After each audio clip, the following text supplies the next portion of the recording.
Ideas can be considered to be afterthoughts because an idea is only able to partially represent a thought, and ideas have always been partial and incomplete representations and reproductions of original thoughts that require different mediums to be communicated in their entirety. And that's why ideas cannot be taken for granted and they cannot be trusted in their entirety either, because they are only able to partially represent our thoughts, and that means our thoughts can never be communicated and converted into reality with the help of our ideas, because ideas in themselves are incomplete, and that makes them partial also, because ideas are, after all, generalizations. Without generalization, there is no idea. And that means when we generalize, we come up with different ideas, because an idea is a generalization, and when we generalize, we think, and when we think, we create and come up with different ideas that help us or that we use to deal with different situations and different people in life and with difficulties as well. So, idea is a generalization, and something which is general cannot be applied to, and it certainly cannot be trusted with everything in life, because we have always had thoughts in our mind and we have always wanted to convert our thoughts into reality and create something out of them.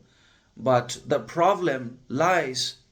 in ideas itself and with ideas as well, because we have also ideas in our mind because we think and we generalize, and that creates ideas obviously and automatically. But the problem is that ideas can only be used to represent our thoughts partially and not wholly, because ideas are only able to, and they have always been able to, only partially and incompletely represent our thoughts that demand complete representation and reproduction in reality. But ideas seem to be incomplete in themselves, and therefore we may have to switch to different mediums and modes of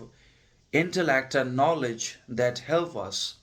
realize our thoughts and that help us bring them into reality or communicate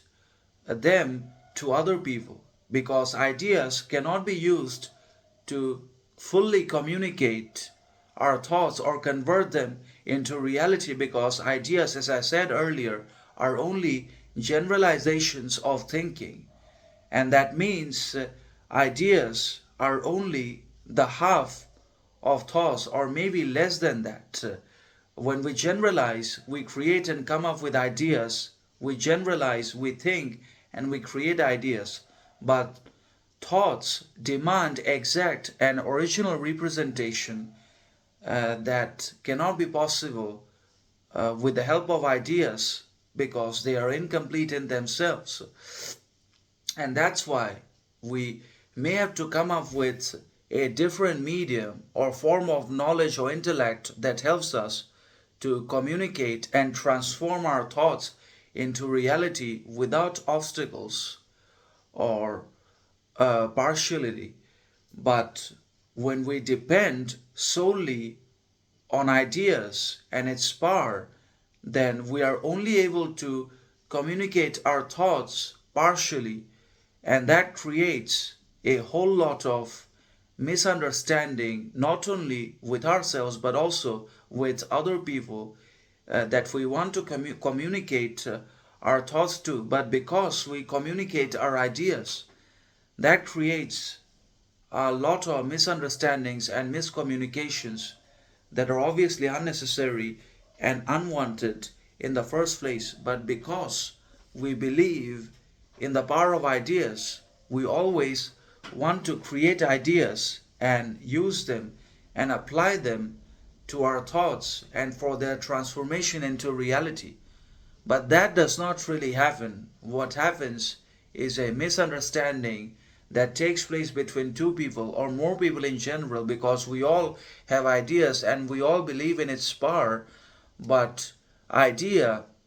is incomplete and partial as well, because it's a generalization. As I said earlier, we have to generalize, otherwise we cannot create or come up with any ideas at all in life. And idea can also be considered to be fragmented, divided, and broken. Ideas have always been fragmented because they are not complete in themselves, because they are only parts of the mind that create them out of desperation, despair, unworthiness, or urgency. And that's why ideas have never been complete or whole in themselves, and they always require other modes of thought or thinking for their completion and execution and connection with our thoughts. And ideas are fragmented, broken, and divided in themselves because we are also fragmented and broken and divided within ourselves, in our thoughts, emotions, and mentality as well. So that creates ideas that are broken as well, and ideas are also incomplete in themselves because they are only generalizations. We have to generalize, and then only we can create ideas, and therefore ideas only represent thoughts on a partial level and not on a complete level. And ideas have always been partial representations of our thoughts and not original, direct representations of it, because ideas themselves do not have the power or the ability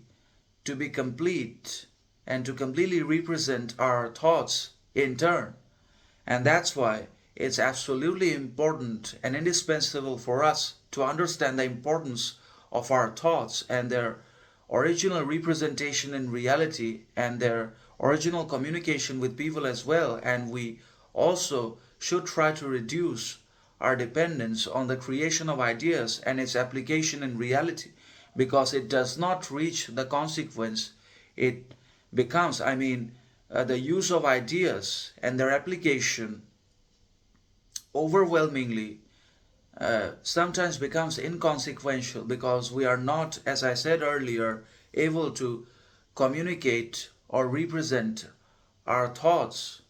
with the help of ideas or by depending on ideas, because ideas are incomplete in themselves and therefore they cannot